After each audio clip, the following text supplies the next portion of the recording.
Good morning विद्यार्थी मित्रांनो, आज आपण याच्या आधीचा भाग तुम्ही बघितला असेल अशी अपेक्षा करतो। आज आपण लहान मोठ्या संख्यांची ओळख पाहणार आहोत किंवा संख्यांचा लहान मोठेपणा कसा ठरवायचा। घटक खूप सोपा आहे।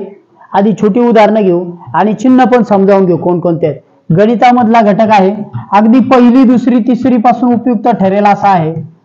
पहिली दुसरी तिसरी पासून, पण बेसिकली आपण याचा चौथी पाचवीचा घटक तयार केलेला आधीचा, हा दुसरी आणि तिसरीला जास्त फायद्याचा आहे। तरी सर्व विद्यार्थ्यांनी अभ्यासाला हरकत नाही। ठीक आहे, बघा यामध्ये आज आपण पाहत आहोत की कोणती गोष्ट लहान मोठी आपल्याला लगेच नजरेने कळते।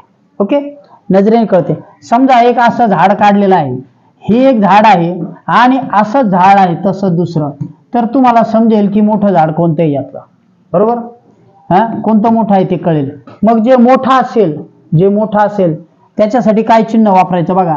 हे अशा प्रकारे व्ही असतो ना, व्ही एबीसीडी मधला तो असा असतो। तर याचं तोंड जिकडे तोंड आहे तो भाग मोठा, हा भाग मोठा, ठीक आहे। आणि जिकडे शेपूट आहे आपण त्याला शेपूट म्हणू, किंवा याचा संपण्याचा शेवटचा भाग आहे हा भाग लहान। आले लक्षात? म्हणजे काय करणार आपण, या दोघांमध्ये जर आपल्याला तुलना करायची असेल आणि इथं बॉक्स दिला तर आपण असं काढणार, हे झालं लहान मोठेपणाचं चिन्ह। आलं लक्षात? त्याच्यानंतर इथं 5 दिलाय आणि इथं समजा 7 दिलाय, ह्याच्यात सांगितलं लहान मोठेपणा कोणता, तुम्हाला स्पष्टच माहिती कोणता आहे, 7 हा मोठा आहे, मग त्याच्याकडे तुम्ही तोंड करणार। ठीक आहे, ओके। आणि ज्याच्याकडे लहान असेल त्याच्याकडे त्या चिन्हाची शेपटी, किंवा त्यालाच असं वापरणार। हे जे चिन्ह आहे, हे दोन चिन्ह तुम्हाला दिलेत, हे असे, ह्याच्यापैकी कोणतंही एक तुम्ही वापरू शकाल। ओके, त्यानंतर बरोबरचं चिन्ह असेल तर, जर समान असले, इथे 5 असला आणि इथे 5 असला तर समानतेचं चिन्ह दिलं। ठीक आहे, ओके। चिन्ह आपण माहित करून घेतले। आपल्याला याच्यामध्ये 3 चिन्ह वापरायचे आहेत, हे लक्षात घ्यायचे। बरोबरचं चिन्ह ते। आता बघा आपण तुलना करताना काय करणार, आपण ह्याच्या आधीच्या पहिल्या भागामध्ये 100, 200, 300, 1000 अशा संख्या समजून घेतल्या, शतक दशक समजावून घेतले। आता आपण पुढे जाऊ। 2 अंकी, 3 अंकी किंवा 2 अंकी संख्येची तुलना करताना प्रथम शतक स्थानच्या अंकाची तुलना करून लहान मोठेपणा ठरवावा। बघा काय सांगितलं ते मी उदाहरण घेतो। तुम्हाला समजा असं दिलेलं आहे 200, 300 मध्ये इथं बॉक्स दिलाय आणि इकडे दिलेला आहे 400। आता लहान मोठेपणा कसा ठरवणार तुम्ही? शून्य तर समान आहेत, बरोबर। मग तुम्ही काय करणार, हे जे शतक स्थान आहे ना, हे शतक स्थान, याचा विचार करायचा। आधी पहिल्या स्थानाचा विचार करा। लहान मोठेपणा ठरवताना सगळ्यात आधी पहिल्या स्थानाचा विचार करा। ओके, या दोघांमध्ये मोठा आहे 4, म्हणजे हा मोठा असल्यामुळे सरळ याच्याकडे तोंड करायचं। पहिल्या स्थानात जो मोठा तोच मोठा। ओके, पहिल्या स्थानात जो मोठा तोच मोठा। ठीक आहे, मग आता आपण एक उदाहरण बघू। 372 आणि 655, बघा बरं, 372 आणि 655 याच्यात मोठा कोण मोठा आहे? सहज समजेल। पहिल्या स्थानात जो मोठा, ज्याचा शतक स्थानचा अंक मोठा तो मोठा। शतक स्थानचा अंक कोणाचा मोठा आहे? याचा। ह्याच्याकडे तोंड करा, ह्याच्याकडे शेपूट करा, संपलं। ओके, आले लक्षात? मग काय केलं आपण, शतक स्थानच्या अंकाची तुलना केली, म्हणजे 3 शतक मोठे की 6 शतक मोठे, तर आपल्याला माहिती आहे 6 शतक मोठे, त्याच्याकडे आपण तोंड केलं। ओके, झालं मोठेपणा, लहान मोठेपणा। त्याच्यानंतर जेव्हा 2 अंकी संख्या असतील, बघा आता इथं मी संख्या देतो 365 आणि 375, ह्या समान शतक स्थान असलेल्या संख्या आहेत। शतक स्थान समान आहे, बरोबर। काय आहे, इथंही शतक आहे आणि इथंही शतक आहे, दोन्हीकडे 3 समान आहेत। जेव्हा अशा समान असतील तेव्हा दशक स्थानचा विचार करा। दशक स्थान मध्ये जो मोठा असेल त्याचा विचार करा। ह्यामध्ये 6 दशक मोठे आहेत की 7 दशक मोठे आहेत? 7 दशक मोठे आहेत, बरोबर, कारण हे दोन्ही समान आहेत। मग ज्याचा दशक मोठा तो मोठा। आलं लक्षात? ओके, आणि ज्याचा दशक छोटा तो लहान, त्याच्याकडे शेपटी येईल। समजलंय? ओके, आणखी एक उदाहरण घेऊ। 972 आणि 82. ठीक आहे, बघा याच्यामध्ये लहान मोठेपणा ठरवा. 900 तर समान आहे, याच्यावरनं ठरणार नाही. आता पुढे 700 आणि 800 मध्ये ठरवा. कोणता आहे मोठा? 800 मोठा आहे, हा मोठा म्हणून 982 मोठे. ओके, आले लक्षात? मग अशा प्रकारे आपण पुढचं उदाहरण बघतोय.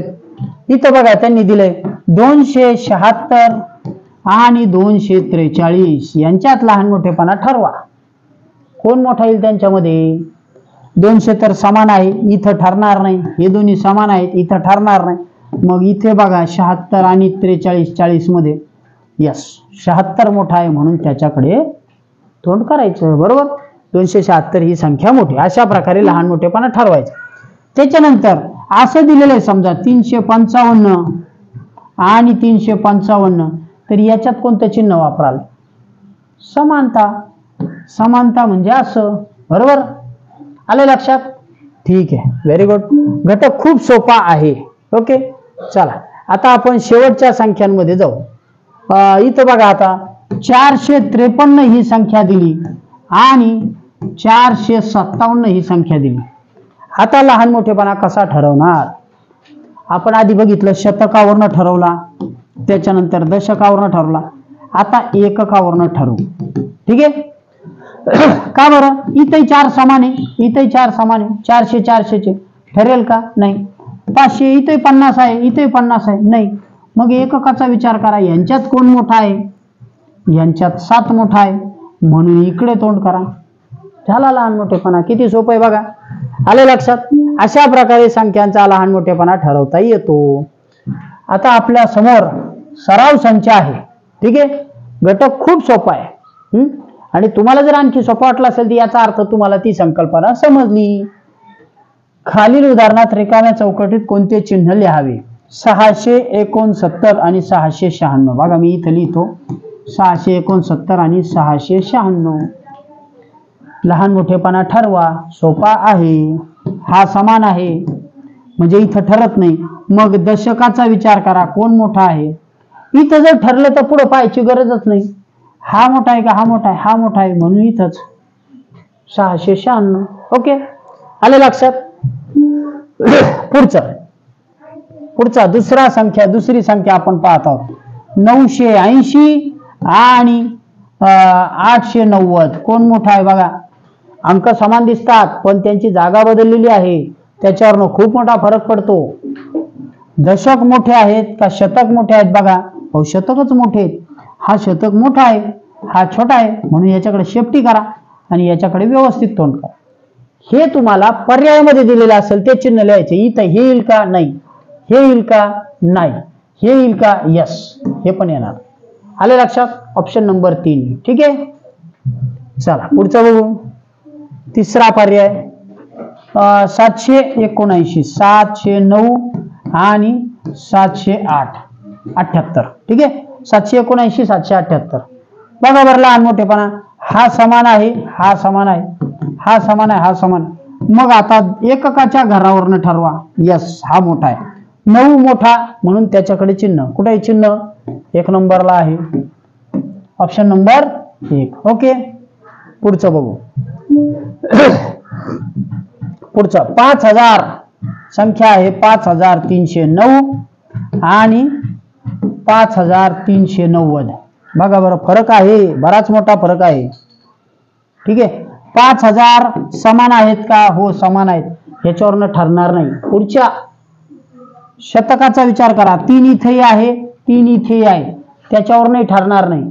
मग आता इथं दशकाचा विचार करा. 0 मोठा का 9 मोठा? कोणता मोठा? 9 दशक मोठा, 90 मोठा म्हणून ह्याच्याकडे चिन्ह करा. झाले? आले उत्तर. किती सोपं आहे. मग कशाकडे? 390. Okay, option number 3. ठीक आहे, पुढचा अंक तुमच्या समोर आहे. बघा बरं 1101 आणि कंसात आहे 111.